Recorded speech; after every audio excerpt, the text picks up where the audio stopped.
Video शुरू करने से पहले मैं आपको कुछ तस्वीरें शेयर करना चाहता हूं। तो देखिए, देखो किस तरह से लूप लाइन पे आ गई कोरोमंडल एक्सप्रेस और ये दुर्घटना घटित हुई। और हम ये भीड़ देख के अंदाज़ा लगा सकते हैं कि यहाँ पे कितनी तादाद में जानें गई होंगी, कितने परिवार उजड़े होंगे। देखो आगे हम इस वीडियो में देखते हैं कि ये एक्सीडेंट किस कारण हो। देखिए, आज इस वीडियो में हम जानेंगे ओडिशा ट्रेन एक्सीडेंट के बारे में, जो ये 2 जून को घटित हुई थी और ये इस सदी की बहुत ही बड़ी घटना थी। आज हम इसे पूरी घटना को ग्राफिक्स के अंदर जानेंगे। तो आइए हम देखते हैं। देखो, अधिकतर हम देखते हैं कि दो रेलवे ट्रैक्स होते हैं और इसको हम बोलते हैं डाउन मेन लाइन और ये होती है up main line.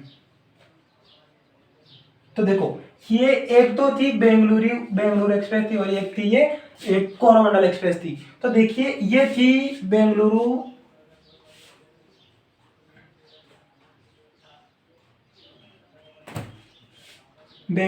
Superfast express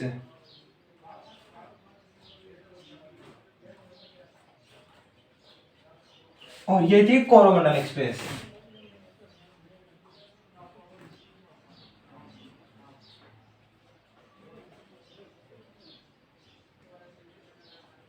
तो अब देखिए, हम देखते हैं कि इन दो रेलवे ट्रैक्स के अलावा भी यहाँ पे एक लाइन और होती है, उसे हम बोलते हैं लूप लाइन। ये क्या होती है कि ये मतलब कि ये जैसे कि यहाँ पे कोई मालगाड़ी है, गुड्स ट्रेन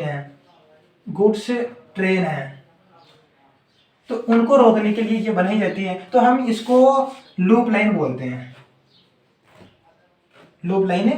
हैं क्योंकि यहाँ पे एक्सप्रेस गुजरती है तो और उनको रोक नहीं सकते हैं, तो हम यहाँ पे गुड्स ट्रेन को यहाँ पे खड़ी कर दी जाती है। तो अब देखो, यहाँ पे क्या होता है, ये गाड़ी चेन्नई से इधर जा रही है और ये हावड़ा की तरफ से चेन्नई की ओर आ रही है और ये चेन्नई से हावड़ा की तरफ जा रही है। ये इधर हावड़ा है, ये हावड़ा है। तो ये ट्रेन तो हावड़ा जा रही थी और ये हावड़ा से चेन्नई जा रही थी। तो अब देखिए क्या हुआ कि यहाँ पे ये कोरोमंडल एक्सप्रेस गुजर रही थी, तो अचानक इलेक्ट्रॉनिक इंटरलॉकिंग सिस्टम के कारण क्या हुआ कि जस्ट ये थोड़े, देखो इस पायलट को पता था कि यहाँ पे ग्रीन सिग्नल आ रहा है, यहाँ पे रेड सिग्नल आ रहा है, लेकिन कोई इंटरलॉकिंग सिस्टम के कारण अचानक यहाँ पे रेड सिग्नल आने लगा। तो इसको लगा कि ये जो यहाँ पे कैंची लगी हुई होती है, यहाँ पे कैंची लगी हुई होती है, तो वह कैंची इस लूप लाइन की ओर से गुजर रही थी। तो ये कोरोमंडल एक्सप्रेस थी, तो अचानक यहाँ आकर रेड सिग्नल देकर इसने इस लूप लाइन में इधर मोड़ दिया। तो यहाँ पे क्या हुआ कि एक गुड्स ट्रेन खड़ी थी, मालगाड़ी खड़ी थी। तो क्या हुआ कि ये मालगाड़ी खड़ी थी, तो ये इसमें इतना वजन था, ये इतनी भारी थी कि ये जो कोरोमंडल एक्सप्रेस आ रही थी, तो इसके ये 2 स्टार्ट के 2 डिब्बे इसके ऊपर आ गए थे। तो ये बिल्कुल हिली भी नहीं, 1% भी यहाँ से नहीं हिली, क्योंकि इसका भारी वजन था। और ये इस ट्रेन के अगले 2 डिब्बे थे, तो इसके ऊपर आ गए और ये जो पिछले 2 ये जो सारे डिब्बे एक होके इधर बिखर गए। और ये जो जा रही थी बेंगलुरु सुपरफास्ट एक्सप्रेस, तो ये जाते जाते इसके जो लास्ट के 2 डिब्बे थे, तो ये इससे टकरा के ज्यादा प्रभावित होने वाले डिब्बे यही थे।